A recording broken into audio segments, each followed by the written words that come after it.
Une question aujourd'hui qui m'a été adressée par Messenger et qui concerne Judas. Si Judas s'était repenti, est-ce qu'il aurait été pardonné? Alors, cette question est toute simple. Elle m'a contraint quand même à chercher beaucoup dans la Bible et j'ai trouvé qu'elle avait des implications à la fois pour nous et à la fois pour le peuple juif. En fait, Judas, c'est un type, un symbole, une image, une représentation du peuple juif. Étonnant, n'est-ce pas? Judas, ça s'appelle Judas. On n'est pas qu'un traître, on est aussi tout un peuple de traîtres. Voilà l'image qui a été collée au peuple juif, un peu comme cette image colle au basque du serpent, qui a été maudit. Et donc, on a tous une aversion pour le serpent. Et on a tous, quelque part au fond de nous, une aversion pour le juif qui est traître, le juif qui aime l'argent. Et donc, voilà, parce que Judas tenait les cordons de la bourse, donc il était voleur parce qu'il prenait ce qu'on y mettait, c'est le juif qui est un voleur, etc. Vous connaissez toutes ces réputations qui collent aux juifs. Et quelque part, je me suis posé la question, ou du moins j'ai trouvé deux éléments de réponse. Donc je scinde la réponse en deux. Donc Judas, s'il s'était repenti, est-ce qu'il aurait été pardonné? Je dis oui, parce que tout simplement, le pardon de Dieu est infini. Il est infini, même si Hitler s'était repenti, il aurait été pardonné. 6 millions de morts, Dieu lui aurait pardonné. Parce que le pardon de Dieu n'est pas conditionné à nos actes. On n'a rien à faire pour le mériter. Le pardon de Dieu nous a été adressé, nous a été offert, je dirais, par le sang de Jésus-Christ. Et cette question du sang, elle revient fréquemment dans l'histoire de Judas. Je vais vous expliquer comment. Alors d'abord, Judas s'est-il repenti? Et pour répondre à cette question, j'ai interrogé la notion de repentance telle qu'on la concevait au Moyen-Âge, c'est-à-dire en 3 étapes. La première étape, c'était atritio, c'est-à-dire je regrette mon péché. Et Judas, manifestement, a regretté le mal qu'il a fait. Il en a conçu des remords. La seconde, c'est la repentance, donc contritio. J'en suis contrit, j'en suis profondément repentant, profondément contrit. Et la troisième, c'est satisfactio operis, c'est-à-dire je répare. Je répare le tort que j'ai fait, je restitue les biens que j'ai volés, etc. Donc la repentance, dans la pensée, dans la théologie du Moyen-Âge, se scindait en 3 étapes. Et quelque part, si je regarde ce qu'a fait Judas, je me dis qu'il a suivi ces étapes, puisqu'il est allé trouver les religieux de son temps et il a restitué l'argent qui lui a été remis pour trahir son maître, pour trahir, ou dirais-je, et c'est là que j'arrive à la deuxième partie de ma réponse, qui dépasse largement Judas et sa propre responsabilité d'individu, pour trahir celui avec qui il mangeait le pain. Et je me tourne pour cette interprétation-là, je me tourne vers le psaume 41, verset 10, et je vais même aller au verset 9, lorsqu'il y est dit « Celui qui mange avec moi le pain a levé son talon contre moi ». Vous savez qu'il est dit « Tu écraseras la tête du serpent et celui-ci te blessera le talon ». L'acte de Judas, il n'a pas été commandité, et c'est là que j'arrive à sa responsabilité, il n'a pas été commandité par une volonté propre. Il n'a pas forcément non plus été commandité par la foule, parce qu'on voit que Judas vient au milieu de la foule. Dans Jean au chapitre 18, on voit qu'il vient avec la foule, et que lorsque Jésus se présente devant la foule, armé de bâtons, etc., et d'épées, lorsque Jésus se présente devant la foule, Judas est censé lui faire un baiser, le baiser de la trahison, mais lorsque Jésus se présente devant la foule, on lui demande « mais où est Jésus ?» Et il s'avance et il dit « je le suis », ou plutôt « je suis », ce qu'on retrouve dans Exode, je suis celui qui suit.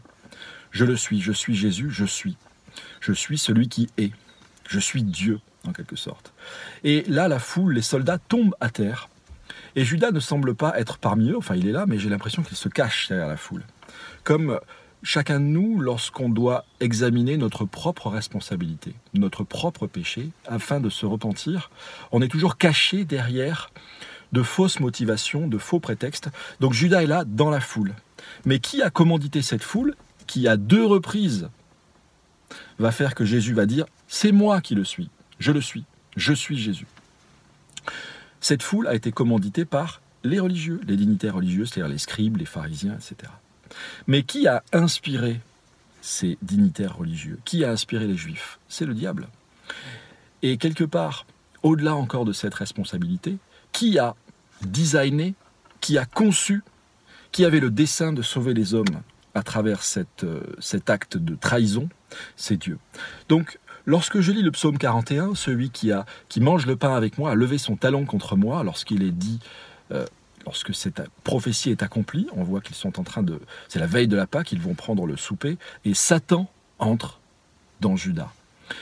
On ne peut pas dire que Satan, corporellement, habitait dans Judas. Non, on peut dire que le doute est entré dans Judas, le désir de trahir, puisque on lit aussi quelque part, je crois que c'est dans Luc ou dans Marc, qu'il ne croyait pas, il n'avait jamais cru. C'est le fils de perdition. Et ce fils de perdition, je ne peux pas dire que ce soit Judas lui-même. De la même façon que je ne peux pas dire que ce soit les Juifs eux-mêmes, typologiquement, qui soient représentés par Judas, dans le sens où ils ne sont pas maudits, comme une certaine théologie a voulu nous le faire croire, mais, et là je me tourne vers Zacharie 11 et Zacharie 12, donne-lui, jette cet argent, ils m'ont acheté, ils m'ont évalué, ils m'ont estimé à 30 cycles d'argent. La valeur du Fils de Dieu a été estimée à 30 pièces d'argent. Et lorsque Judas est allé devant les sacrificateurs pour leur restituer l'argent, les sacrificateurs, c'est la deuxième école d'interprétation.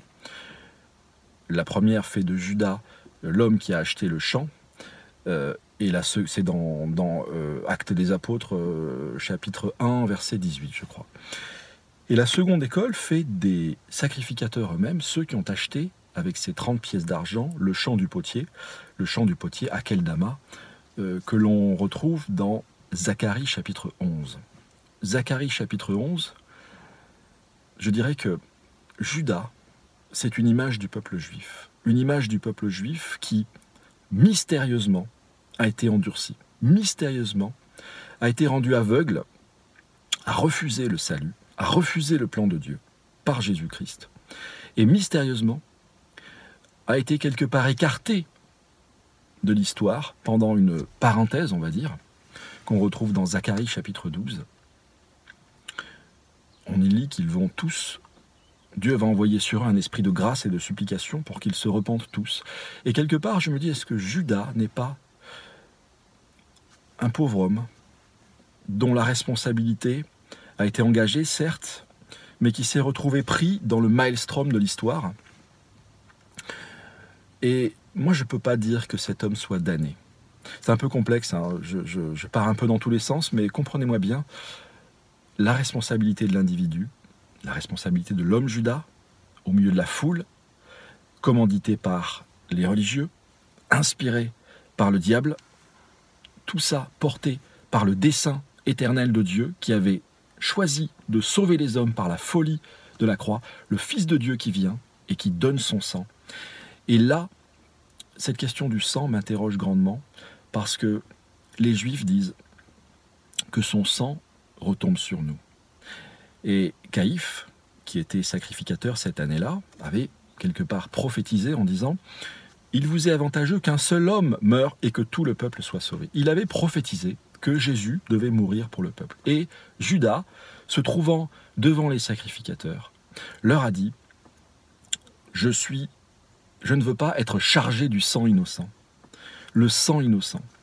Le sang d'un innocent. » Et ces 30 deniers que les sacrificateurs n'ont pas voulu prendre, n'ont pas voulu mettre dans le temple, ils n'ont pas voulu mélanger leur religion, ils n'ont pas voulu prendre sur eux la responsabilité qui était en définitive la leur. Ils s'en sont défaussés sur Judas, qui a couru, comme dit le proverbe, celui qui est chargé du sang innocent, qu'il court vers la tombe et que personne ne l'arrête.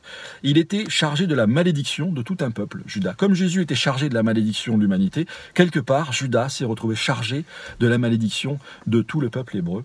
Et il s'est retrouvé à se suicider. Et c'est pour ça que dans les religions, le suicide équivaut à la damnation. Celui qui se suicide est damné. Mais quelque part, je me dis, mais ces gens sont tourmentés. Cet homme était vraiment tourmenté. Je ne peux pas dire que Judas, d'une part, n'aurait pas eu accès au pardon de Dieu. Et je ne peux même pas dire que Judas n'a pas effectivement été pardonné par Dieu. Parce que le fils de perdition, je le lis dans Ésaïe chapitre 14, « Te voilà tombé du ciel, astre brillant, fils de l'aurore ». Je le lis dans Ésaïe chapitre 14, le fils de perdition, c'est pas Judas, c'est Satan. Et dans la Bible, il y a aussi un sanglot dans le texte hébreu, lorsque Dieu constate ça, un regret de voir cet astre, cette créature parfaite qui déchoit à cause de l'orgueil. Donc, Judas était-il responsable? Oui, il avait sa part de responsabilité. Je pense qu'il a largement porté le poids de son péché. Les Juifs étaient-ils responsables? Oui, je pense qu'ils sont responsables. Et je pense que le diable aussi est responsable, mais je pense que Dieu a tout sous son contrôle. Et je pense que tout ça accomplit le plan de Dieu. Voilà, c'était un peu compliqué aujourd'hui. Je ne sais pas si vous aurez bien suivi mon raisonnement, mais c'est à peu près tout ce que je pourrais dire sur la question. À bientôt mes amis, c'était Nicolas Sierra-Pica pour une question sur un verset difficile. J'ai pas fait 5 minutes aujourd'hui, j'en suis désolé. À bientôt.